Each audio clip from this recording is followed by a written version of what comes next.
बोलिए शंकर भगवान की जय। हर हर लड्डू पूरी देव, हर हर महादेव। आज हम अपना 19वां अंक शुरू कर रहे हैं। अयोध्या कांड में हम हैं 18वें अंक में। हम ये पढ़ चुके हैं कि कोप भवन में श्री राम जी आ चुके हैं और उनको ये पता लग गया है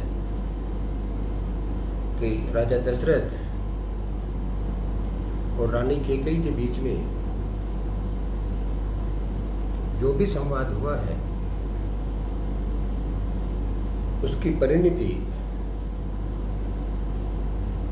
दशरथ जी के 2 वचनों में निहित है।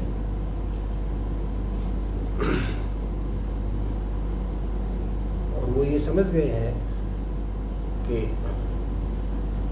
वनवास जाना है और यही बात महल में और प्रजाजनों में भी प्रसारित हो गई है।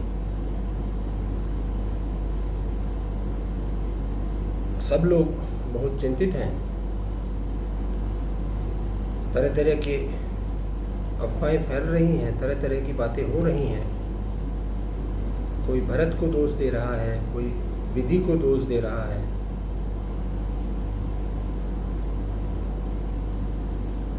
यहाँ से आगे का वृत्तांत हम आज अपने इस 19वें अंक में शुरू करेंगे और आशा है कि आप हमारे साथ इसको सुनेंगे और इसका आनंद लेंगे। बोलिए शंकर भगवान की हर हर महादेव। मैं शुरू करता हूँ।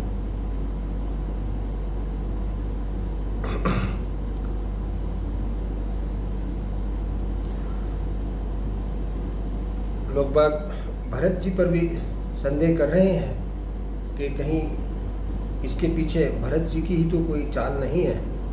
तो यहाँ से आगे अब ये दोहा है एक तुलसीदास जी ने जो इसमें कहा है, तो वो वहाँ से मैं शुरू कर रहा हूँ। चंदू चवई बरु अनल कन सुधा होई विस्तूल, सपने ही कबहु न करिए किमी किछु भरत राम प्रतिकूल। चंद्रमा चाहे शीतल किरणों की जगह अग्नि की चिंगारियां बरसाने लगे और अमृत चाहे विष के समान हो जाए, परंतु भरत जी स्वप्न में भी श्री रामचंद्र जी के विरुद्ध कुछ नहीं करेंगे। एक विधाता ही दूषण देही, सुधा दिखाई दीन विष जेही। घर भरु नगर सोच सब काहू, दुसै दाहु उर मिटा उछाहू। कोई एक विधाता को दोष देते हैं कि भाई ये तो ऊपर विधाता का ही दोष है, इसमें विधाता की ही करनी है, जिन्होंने अमृत दिखाकर विष दे दिया है। नगर भर में, पूरे नगर में खलबली मच गई है। सब किसी को सोच हो रहा है कि ये क्या हो गया है। हृदय में सबके जलन उत्पन्न हो रही है और आनंदमयी उत्साह मिट गया है। विप्र वधु कुल मान्य जठेरी, जे प्रिय परम के कई केरी। लगी देन सिख सीलु सराही, बचन बाम सम लागहि ताही। ब्राह्मणों की स्त्रियां, कुल की जो बड़ी बूढ़ियां, माननीय बड़ी बूढ़ी हैं और जो कैकेयी की परम प्रिय हैं, वे उसके सील की सराहना करके उसे सीख देती हैं कैकेयी को, पर उनकी सीख कैकेयी को अच्छी नहीं लगती। उनके वचन उसको बाण के समान लगते हैं। परंतु वो उनकी सीख को नहीं मान रही है कैकेयी। वो उसको उनके जो वचन हैं, जो सीख है, वो ऐसी लग रही है कि जैसे वो बाण मार रही हों। भरत न मोहि प्रिय राम समाना, सदा कहु यह सब जग जाना। करहु राम पर सहज स्नेहु, के ही अपराध आज बन देहु। वे कहती हैं कि तुम तो सदा ये कहती रहती थी कि श्री रामचंद्र जी के समान मुझे भरत भी प्रिय नहीं है, परंतु जिस बात को आज सारा जगत जानता है, लेकिन श्री रामचंद्र जी पर जो तुम्हें स्वाभाविक ही स्नेह करती रही हो, आज किस अपराध से उन्हें वन जाने के लिए आप कह रही हैं। कबहु न कियो सवती आरेशु, प्रीति प्रतीति जान सब देशु। कौशल्या अब कान कहाँ भी बिगारा, तुम जेहि लागी वज्रपुर मारा। तुमने कभी सोतला डहा किया ही नहीं। जो सोतला डहा होता है, जो सोतीली जो स्वभाव है, वो तुमने कभी किया ही नहीं है। सारा देश तुम्हारे प्रेम और विश्वास को जानता है। अब कौशल्या ने तुम्हारा कौन सा क्या बिगाड़ दिया है जिसके कारण तुमने सारे नगर पर वज्रपात कर दिया है। सिय की पिय संग परिहरहि, लखन की रहे धाम। राजू की भूजब भरतपुर, नृप की जय बिनु राम। क्या सीता जी अपने पति श्री रामचंद्र जी को छोड़ देंगे? क्या लक्ष्मण जी श्री रामचंद्र जी के बिना घर पर रह सकेंगे? क्या भरत जी श्री रामचंद्र जी के बिना अयोध्यापुरी का राज भोग सकेंगे? और क्या श्री रामचंद्र जी के बिना राजा दशरथ जिंदा रहेंगे? अर्थात न सीता जी यहाँ रहेंगी, ना लक्ष्मण जी रहेंगे, ना भरत जी राज करेंगे, और ना ही राजा दशरथ जिंदा रहेंगे। सब उजाड़ हो जाएगा। अस बिचारी और छाड़हु कोहू, शोक कलंक कोठि जनि होई। भरत ही अवसि देहु जुब राजू, कानन कहाँ राम कर काजू। हृदय में ऐसा विचार कर क्रोध छोड़ दो, शोक और कलंक की कोठी मत बनो। जो घर की जो केकई की जो केकई को समझा रही हैं औरतें, जो उनकी विश्वास पात्र हैं, वो उनको समझा रही हैं कि तुम हृदय में इस विचार को कीजिए जो हम आपको समझा रहे हैं, और क्रोध छोड़ दीजिएगा और कलंक की कोठरी मत बनो। भरत को अवश्य युवराज पद दो, पर श्री रामचंद्र जी को वनवास का मत दो। नाहिन राम राज के भूखे, धर्म धुरिन विषय सब रूखे। गुरु ग्रह बसहु राम तज गेहू, नृपसन अस बरु दूसर लेहू। कहती हैं कि श्री रामचंद्र जी राज के भूखे नहीं हैं, वे धर्म की धुरी को धारण करने वाले हैं और विषय रस से रूखे हैं, अर्थात उनके लिए विषय आसक्ति कुछ नहीं है। इसलिए तुम यह शंका ना करो कि श्री राम जी वन न गए तो भरत के राज में विघ्न करेंगे। इतने पर भी मन न माने तो तुम राजा से दूसरा यह वर ले लो कि श्री राम घर छोड़कर गुरु के घर रहें। वो उसको कहती है कि भाई अगर तुम्हें इतने पर भी संतोष नहीं होता है तो तुम राजा से दूसरा ये वचन मांग लो कि श्री राम यहाँ नहीं रहेंगे, गुरु के घर में रहेंगे। जो नहीं लगहूँ कहीं हमारे, नहीं लागहि कछु हाथ तुम्हारे। जो परिहास कीनी कछु होई, सो कहीं प्रगट जना वहीं सोई।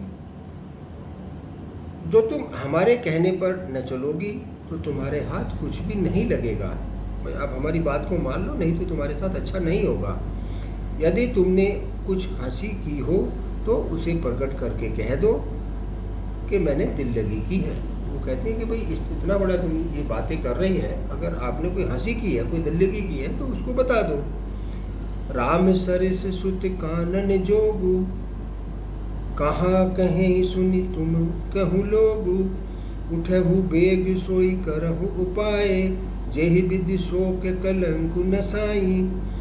राम सरी का पुत्र क्या वन के योग्य है? यह सुनकर लोग तुम्हें क्या कहेंगे। जल्दी उठो और वही उपाय करो जिस उपाय से इस शोक का कलंक का नाश हो। आप जल्दी अब इस बात का खंडन कीजिए ताकि ये जो शोक चल रहा है ये मिट जाए।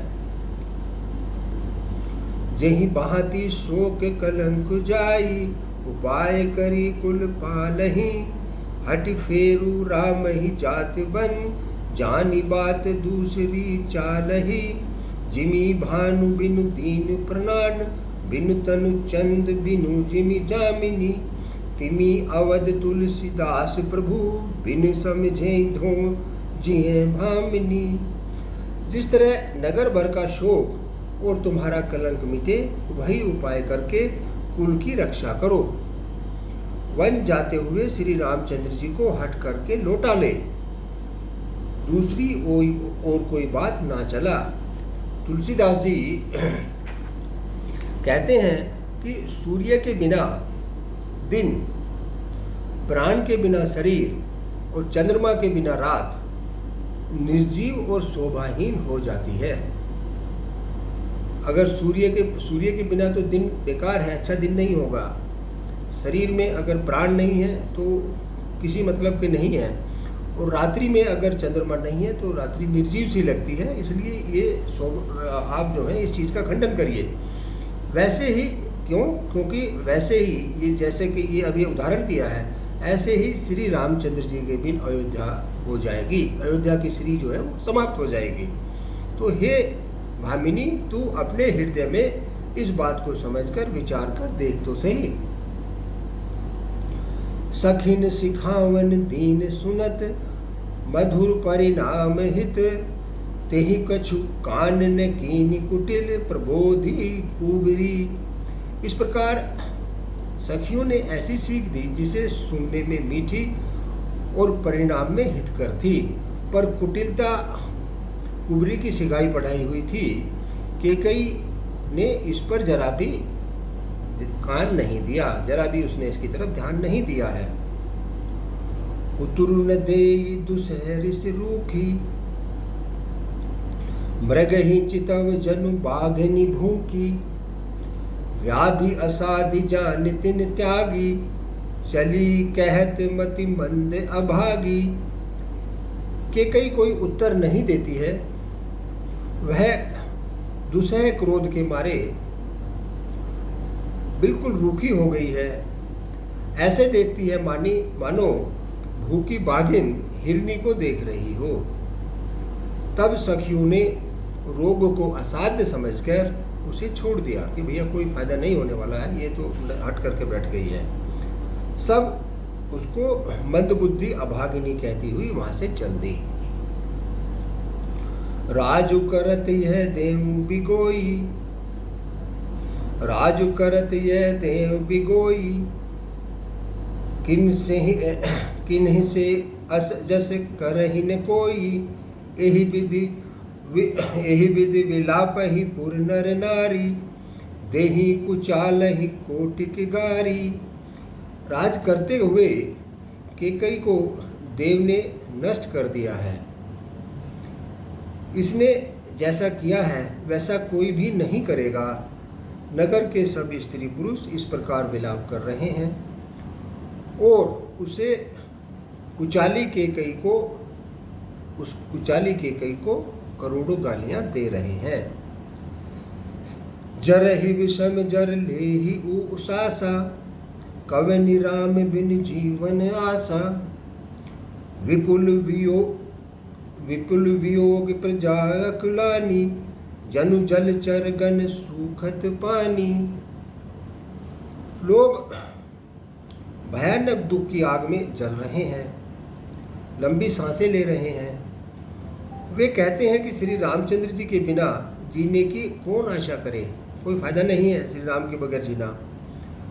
महान वियोग की आशंका से प्रजा ऐसे व्याकुल हो गई है मानो पानी सूखने के समय जलचर, जो जल में रहने वाले प्राणी हैं, वो जीवन के लिए व्याकुल हो जाते हैं।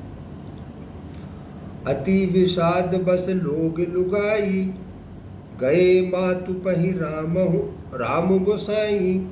मुख प्रसन्न चित चौगुन चारु, मिटा सोच जनि राखे हुराऊ। सभी पुरुष और स्त्रियां अत्यंत विषाद के वश हो रहे हैं। स्वामी श्री रामचंद्र जी माता कौशल्या के पास गए, उनका मुख प्रसन्न है और चित्त में चौगुना उत्साह है। यह सोच मिट गया कि राजा कहीं रख ना ले।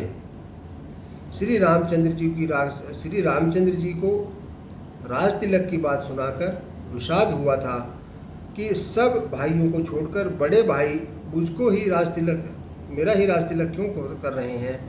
अब माता कैकेयी की आज्ञा और पिता की मौन सहमति पाकर वह सोच मिट गया कि भाई अब राज तिलक तो नहीं होना है। पिता की मौन स्वीकृति भी आ गई है और माता कैकेयी ने तो आज्ञा दे ही दी है। तो इसलिए वो जो पहले उनके मन में एक संकोच था कि भाई मुझे ही राज तिलक, मेरा ही राज तिलक क्यों किया जा रहा है, जबकि हम चारों भाई एक साथ खेले हैं, एक साथ पैदा हुए हैं, एक साथ बड़े हुए हैं, तो राज तिलक मुझे ही क्यों, मेरा ही क्यों किया जा रहा है। वो संशय राम की मिट गई। नव गयन दुर्ग वीर मनु, राज अलान समान, छूट जानी बन गवन सुनी, और आनंद अधिकान। श्री रामचंद्र जी का मन नए पकड़े हुए हाथी के समान और राज तिलक उस हाथी के बांधने की कांटेदार लोहे की बेड़ी के समान है। वन जाना है, यह सुनकर अपने को बंधन से छूटा हुआ जानकर उनके हृदय में बड़ा आनंद हो रहा है। रघुकुल तिलक जोरी दो हाथा, मुदित मातु पद नायनु माथा, दीन ही आशीष लाई उर्ली ने, भूषण वसन निवारहि कीने।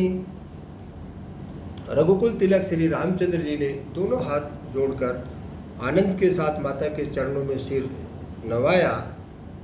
माता ने आशीर्वाद दिया, अपने हृदय से लगा लिया और उन पर गहने तथा कपड़े न्योछावर किए।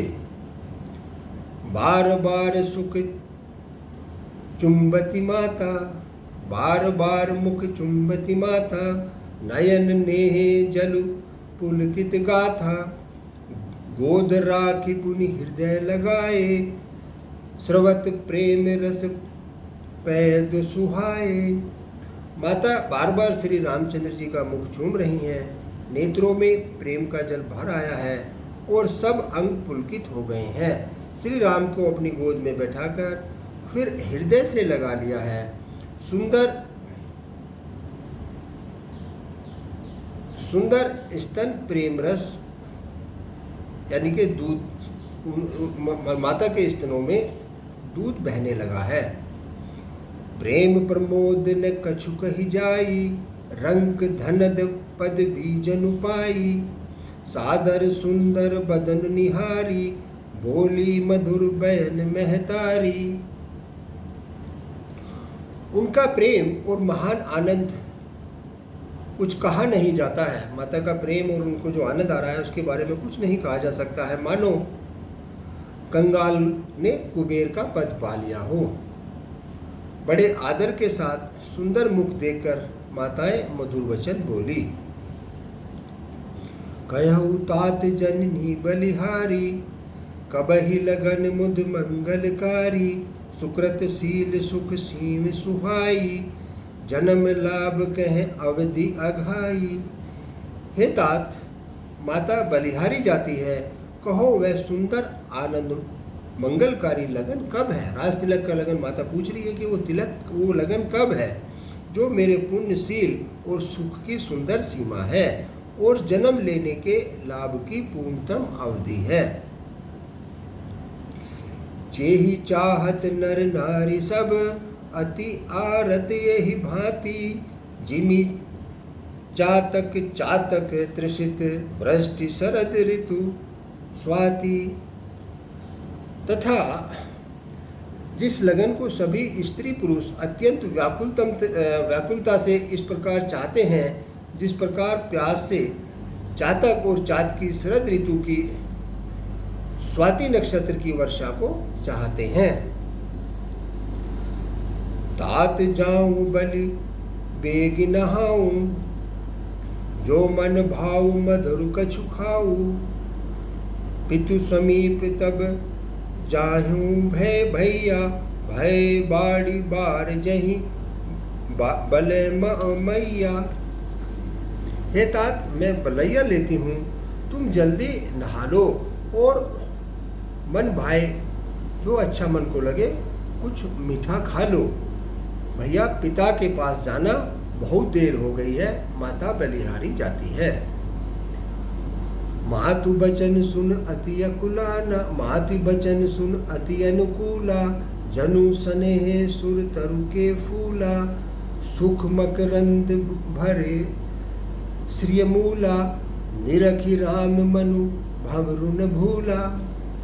माता के अत्यंत अनुकूल वचन सुनकर जो मानो स्नेह रूपी कल्पवृक्ष के फूल थे, जो सुख रूपी मकरंद से भरे हुए थे और श्री के मूल थे, राजलक्ष्मी के मूल थे, ऐसे वचन रूपी फूलों को देखकर श्री रामचंद्र जी का मन रूपी भोरा उन पर नहीं भूला।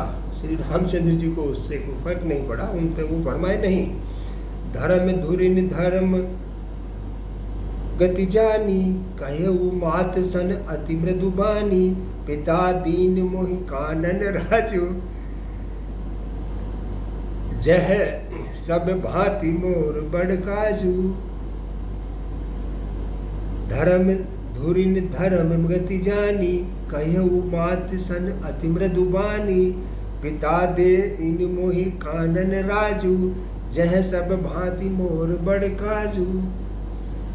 धर्म धुरी श्री रामचंद्र जी ने धर्म की गति को जानकर माता से अत्यंत कोमल वचन में कहा कि हे माता, पिता ने मुझको वन का राज दे दिया है, जहां सब प्रकार से मेरा बड़ा काम बनने वाला है। आयस देहि मुदित मन माथा, आयस देहि मुदित मन माता, जहि मुद मंगल कानन जाता, जनी स्नेह बस डर पसी भोरे, आनंदु अम्ब अनुग्रह तोरे। हे माता, तू प्रसन्न मन से मुझे आज्ञा दे, जिससे मेरी वन यात्रा में आनंद मंगल हो। मेरे स्नेहवश भूल कर भी डरना नहीं। हे माता, तेरी कृपा से आनंद ही होगा। बरस चारि दस विपिन बसी, करि पितु बचन प्रणाम, आए पाए पुनि देखहूँ, मनुज नहीं करसि विमलान। 14 वर्ष वन में रहकर पिता के वचनों को प्रमाणित कर, उसको सत्य करके फिर लौटकर तेरे चरणों का दर्शन करूंगा। तू मन को दुखी ना कर।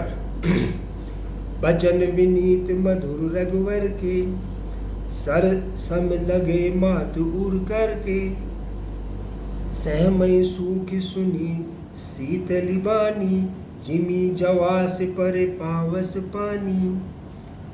रघुकुल के श्रेष्ठ श्री राम जी के बहुत ही नम्र और वीचे वचन माता के हृदय में बाण के समान लगे और कसकने लगे। उस शीतल वाणी को सुनकर कौशल्या वैसे ही सहम कर सूख गई, जैसे बरसात का पानी पड़ने से जवासा सूख जाता है। कहीं न जाए कछु हृदय विषादु, मनहु मृगी सुनि के हरिनादु, नयन सजल तन थर थर कापी, माँ जही खाए मीन जनु मापी। हृदय का विषाद कुछ कहा नहीं जाता है, मानो सिंह की गर्जना सुनकर हिरनी विकल हो गई हो। नेत्रों में जल भर आया है, शरीर थरथर कांपने लगा है, मानो मछली मांझा खाकर बदहवास हो गई हो।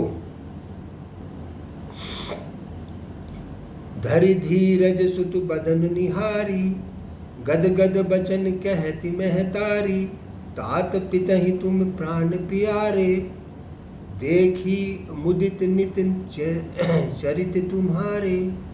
धीरज धरकर पुत्र का मुख देखकर माता गदगद वचन कहने लगी कि हे तात, तुम तो पिता को प्राणों से भी अधिक प्रिय हो।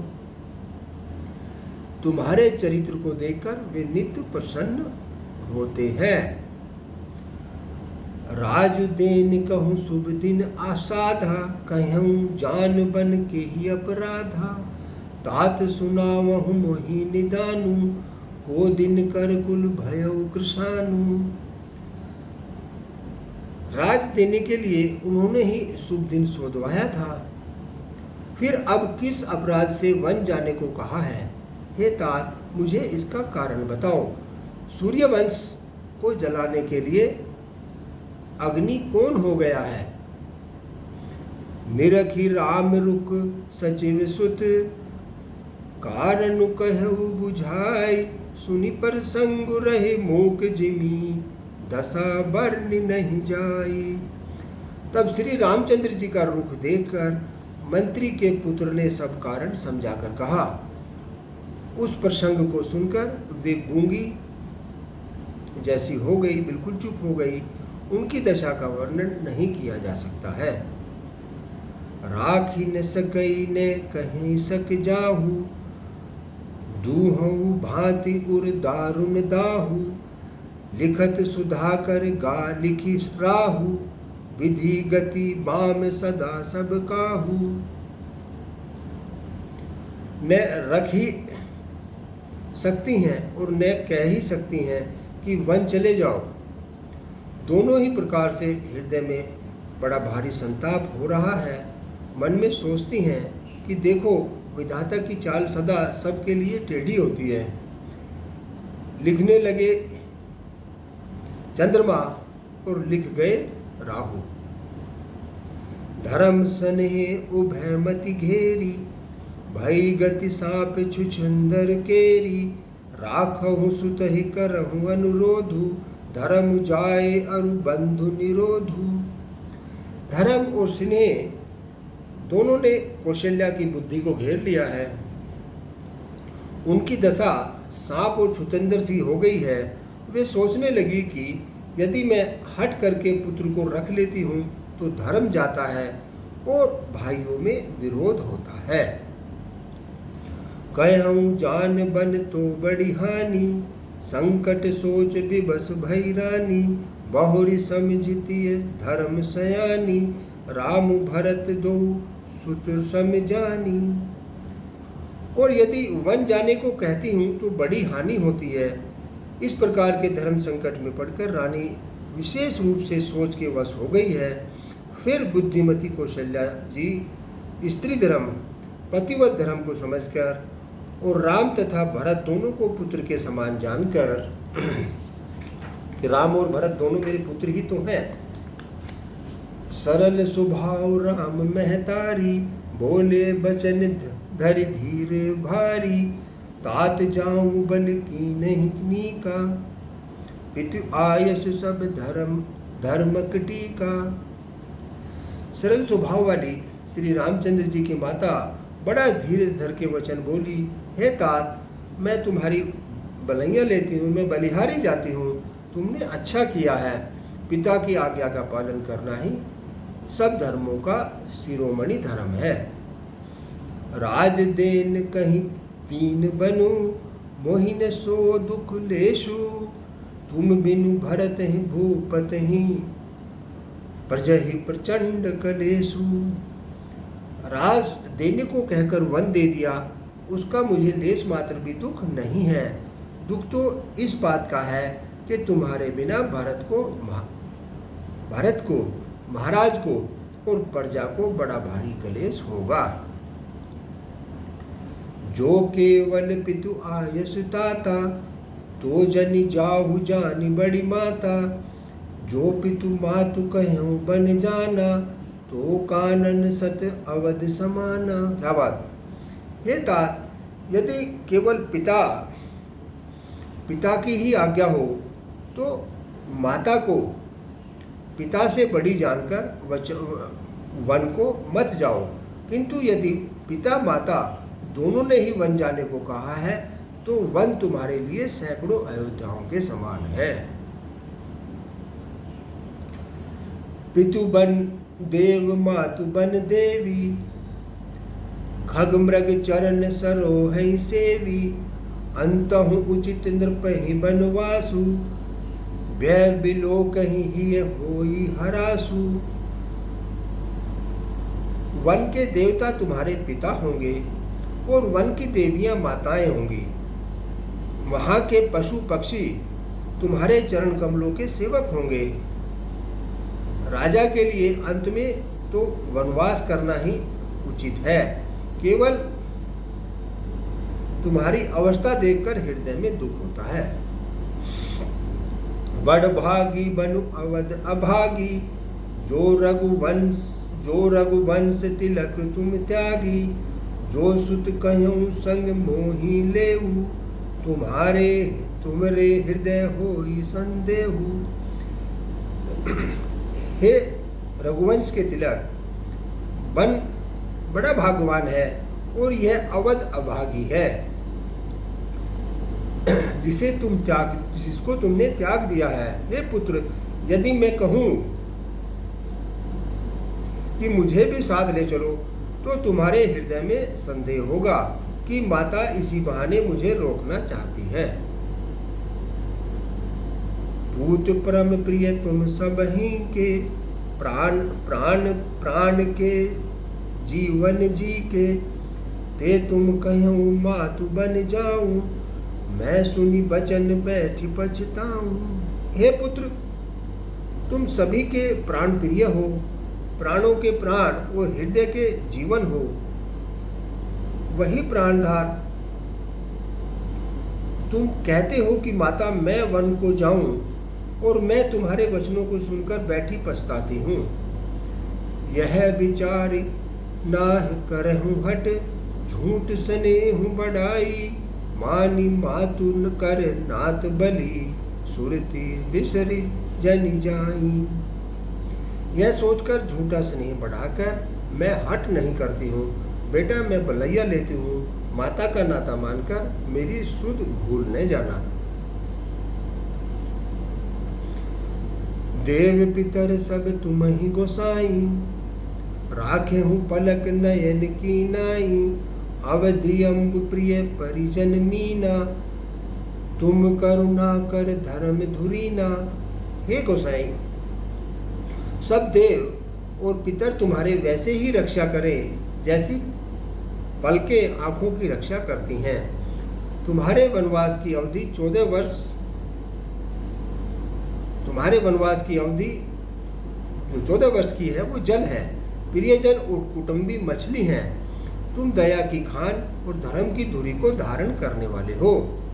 अस विचारी सोई करहु उपाय, सबहि जियत जेहि भेंट हूँ आई, जाहि सखेन सुखेन बनहि बल जाऊ, करी अनाथ जन परिजन गाऊ। ऐसा विचार कर वही उपाय करना जिससे सबके जीते जी तुम आ मिलो। मैं बलिहारी जाती हूँ, तुम सेवकों, परिवार वालों और नगर भर को अनाथ करके सुखपूर्वक वन को जाओ। सब कर आज सुकृत फल पीता, भयउ कराल काल विपरीता, बहुविधि विलपि चरण लपटानी, परम अभागिन आपहु जानी। आज सबके पुण्यों का फल पूरा हो गया, कठिन काल हमारे विपरीत हो गया है। इस प्रकार बहुत विलाप करके और अपने को परम अभागिनी समझकर, परम अभागिनी जानकर माता श्री रामचंद्र जी के चरणों से लिपट गई।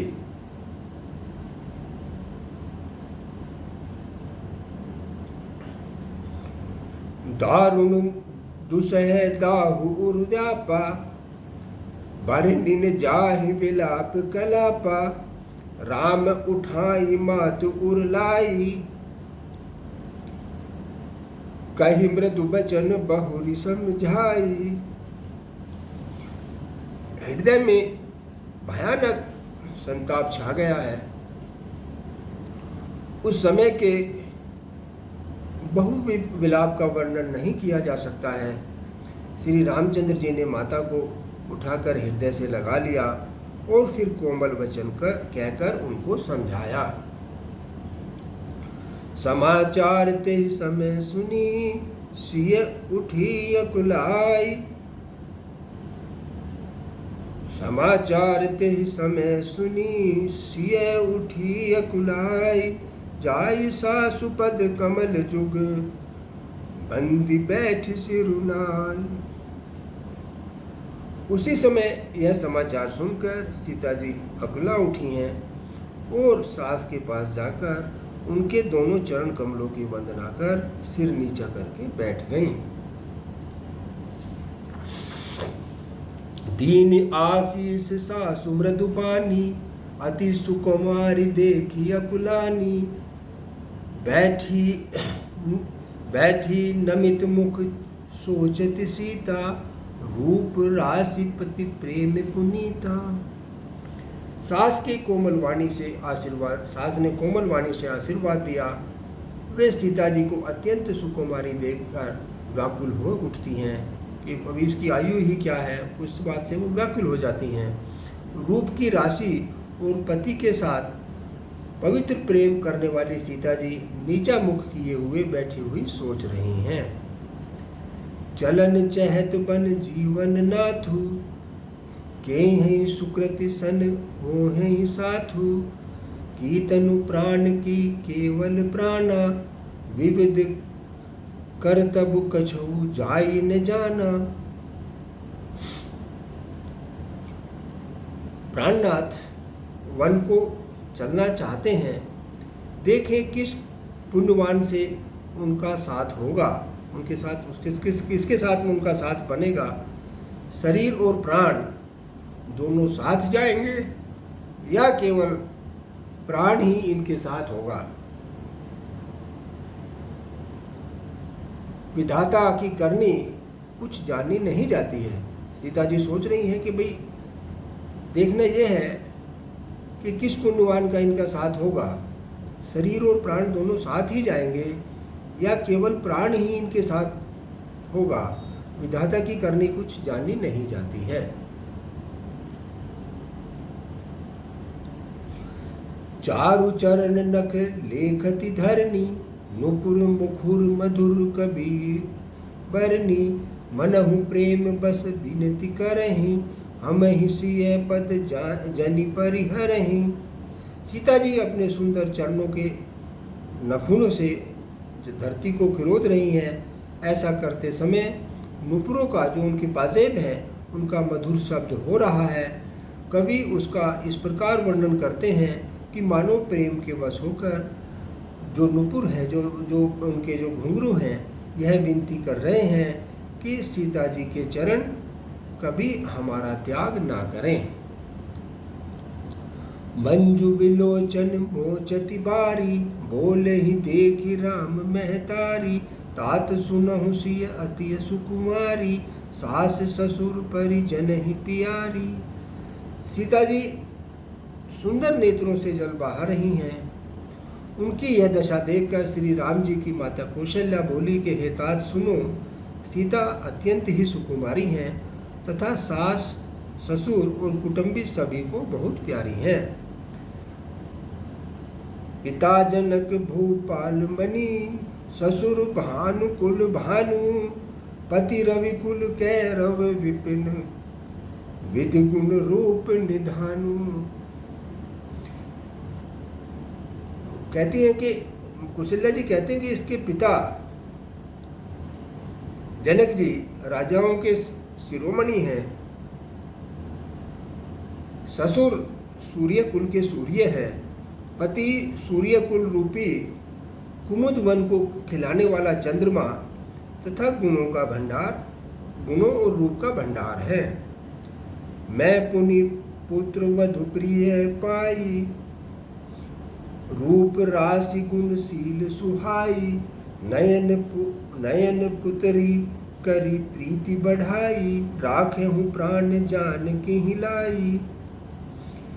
फिर मैंने रूप की राशि, सुंदर गुण और शील वाली प्यारी पुत्रवधू पाई है।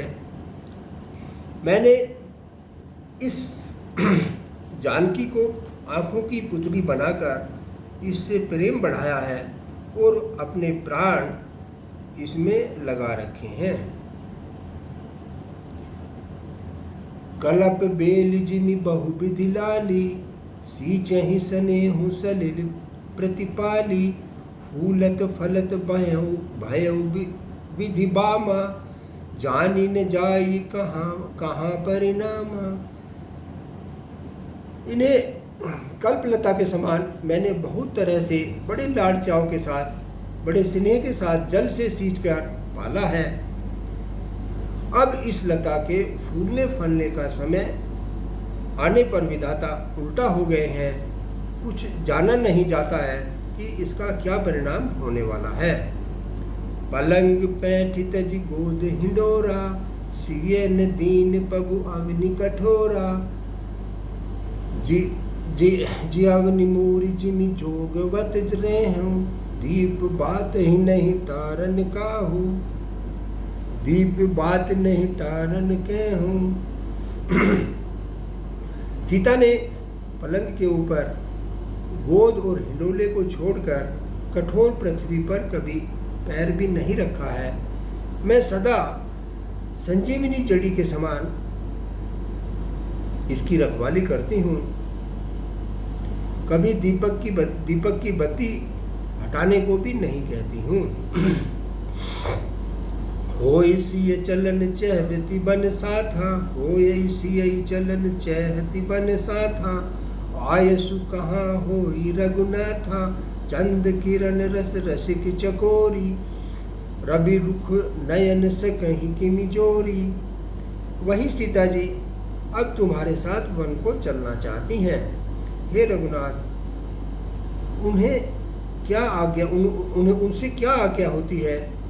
चंद्रमा की किरणों का रस चाहने वाली चकोरी सूर्य की ओर आंख किस तरह मिला सकती है। करी केहरी निशिचर चरही, दुष्ट जंतु बन भूरी। विष वाटिका की सोहो सुत, सुभग संजीवनी मोरी।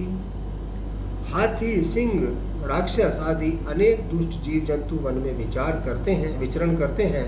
हे पुत्र, क्या विष की वाटिका में सुंदर संजीवनी बोटी शोभा पा सकती है।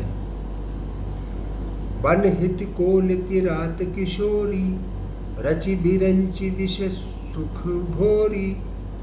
वाहन कृमि जिमि कठिन सुभाऊ, तिनहि कले सुन कानन काहू। वन के लिए तो ब्रह्मा जी ने विषय सुख को न जानने वाली कोल और भीलों की लड़कियों को रचा है, जिनका पत्थर के कोड़े जैसा कठोर स्वभाव है। उन्हें वन में कभी कलेश नहीं होता है। के तापसतीय कानन जोगु, जिन तप हेतु तजा सब भोगु। सिय बन बसहि तात के ही भांति, चित्र लिखित कपि देख डेराती। अथवा तपस्वियों की स्त्रियां वन में रहने योग्य है, जिन्हें तपस्या के लिए सब लोग तज देते हैं। हे पुत्र, जो तस्वीर के बंदर को देखकर भी डर जाती हैं, वे सीता जी वन में किस तरह से रह सकेंगी। सुरसर सुबग बनज बनचारी, डाबर जोग की हंस कुमारी। अस बिचारी जस आयस होई, मैं सिख देव जान की ही सोई।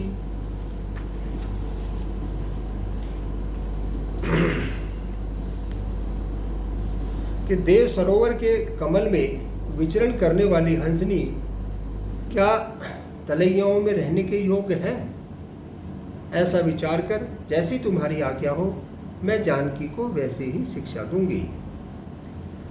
जो सिय भवन रहे कह अम्बा, मोहि कह होई बहुत अब लंबा, सुन रघुवीर मातु प्रिय बानी, सील स्नेह सुधा जनुसानी। माता कहती है कि यदि सीता घर में रहे तो मुझको बहुत बड़ा सहारा हो जाएगा।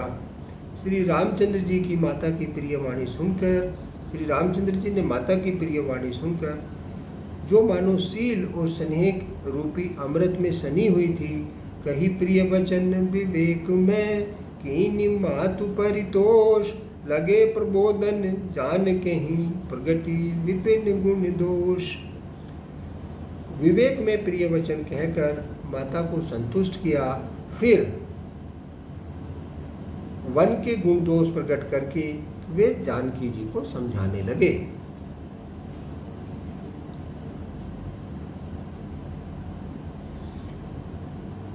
मातु समीप कहत सकुचाही, बोले समय समझऊ मन माही, राजकुमारी सिखावन स्नेहु, आन भांति जिय जानी कछु गुणहु। माता के सामने सीता जी से कुछ कहने में सकुचाते हैं, पर मन में यह समझकर कि यह समय ऐसा ही है, वे बोले कि हे राजकुमारी, मेरी सिखावन सुनो। मानो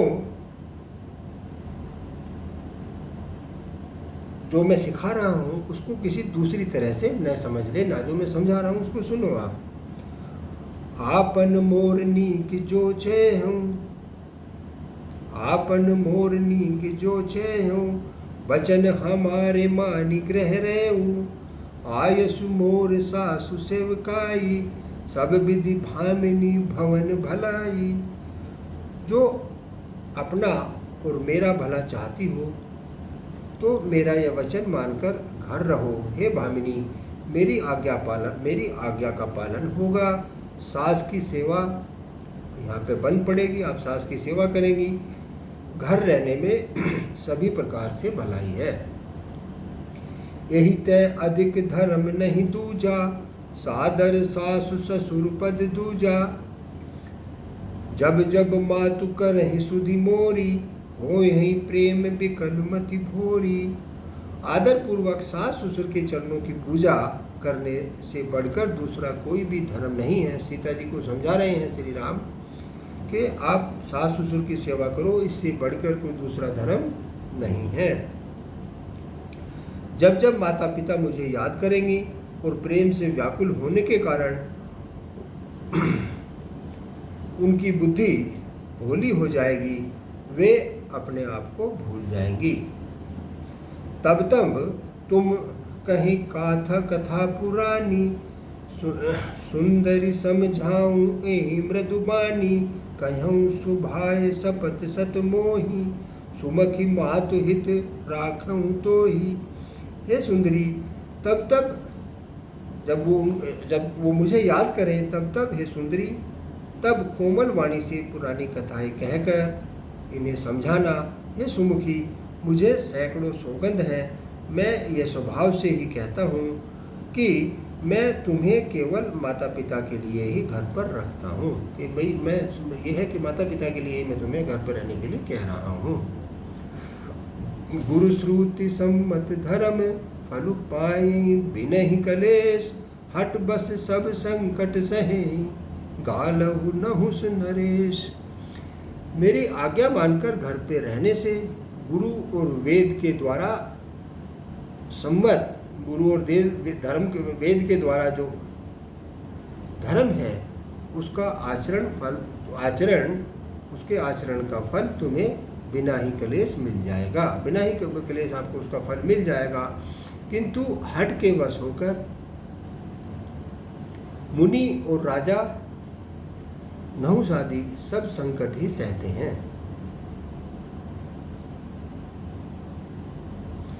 मैं पुनि करहु प्रवान पितुबानी, मैं पुनि करी प्रवान पितुबानी, बेग फिरहु सुन सुमुख सयानी, दिवस जात नहीं लगही बारा, सुंदर सिखवन सुनहु हमारा।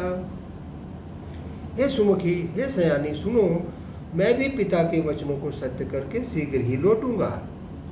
दिन जाते हुए देर नहीं लगेगी। हे सुंदरी, हमारी यह सुख सुनो। जो हट करहु प्रेम बस बामा, तुम दुख पावहु परिणामा। कानन कठिन भयंकर भारी, घोर घाम हिम बारी बयारी। हे वामा, यदि प्रेम बस हट करोगी तो तुम परिणामों में दुख पाओगी। जो अगर तुम हट करके चलोगी तो उसका तुम्हें दुख होगा। वन बड़ा कठिन होता है, भयानक है। वहाँ की धूप, जाड़ा, वर्षा और हवा बड़े ही भयानक हैं। कुसु कटंक मग कांकर नाना, चलब पयो दही बिनु पद ना त्राना। चरण कमल मृदु मंजु तुम्हारे, मार्ग अगम भूमि धर भारे। रास्ते में कुश, कांटे और बहुत से कंकड़ हैं, उन पर बिना जूते के पैदल ही चलना होगा। तुम्हारे चरण कमल बहुत ही सुंदर और कोमल हैं और रास्ते में बड़े बड़े दुर्गम पर्वत हैं। कंदर खोह नदी नद नारे, अगम अगाध न जाहि निहारे। भालू बाग ब्रक के हरि नागा, करहि नाद सुनि धीरज भागा। पर्वतों की गुफाएं, दर्रे, नदियाँ, नद और नाले ऐसे अगम हैं, ऐसे गहरे हैं कि उनको देखा तक भी नहीं जा सकता। रीछ, बाघ, बड़ी भेड़िए, सिंह और हाथी ऐसे भयानक शब्द करते हैं कि उन्हें सुनकर धीरज भी भाग जाता है। भूमि शयन बल कल वसन, असनु कंद फल मूल। ते की सदा सब दिन मिलही, सबहु समय अनुकूल। जमीन पर सोना, पेड़ों की छाल के वस्त्र पहनना और कंदमूल फल का भोजन करना होगा, और वे भी सदा सब दिन मिलेंगे। इस पर भी प्रश्न चिन्ह है। बस सब कुछ अपने अपने समय के अनुकूल ही मिल सकेगा, ऐसा नहीं है कि वे रोज ही मिलेंगे। नर आहार रजनी चर चरहि, कपट बेश विधि कोटिक करहि। लागहि अति पहर कर पानी, विनीत विपत्ति नहीं जाई बखानी। मनुष्यों को खाने वाले राक्षस वन में घूमते रहते हैं।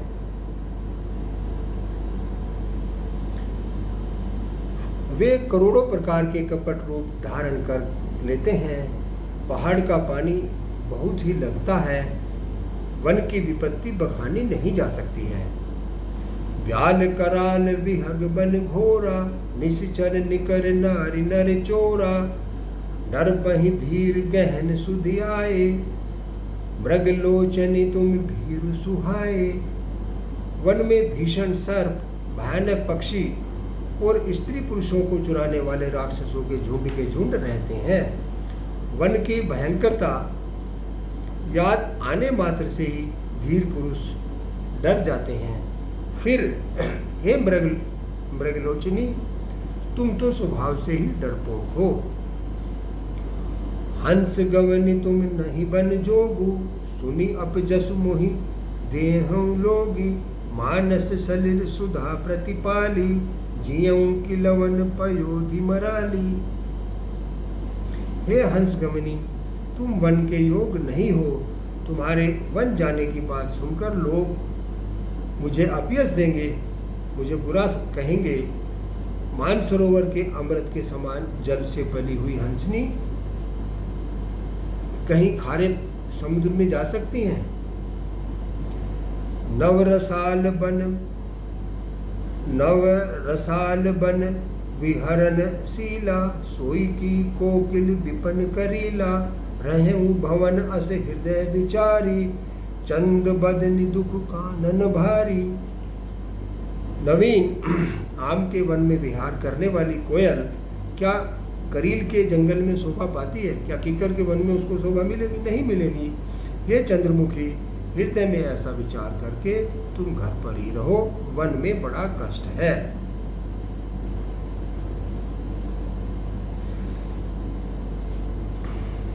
आज हम अपनी चर्चा को यहीं विराम देते हैं।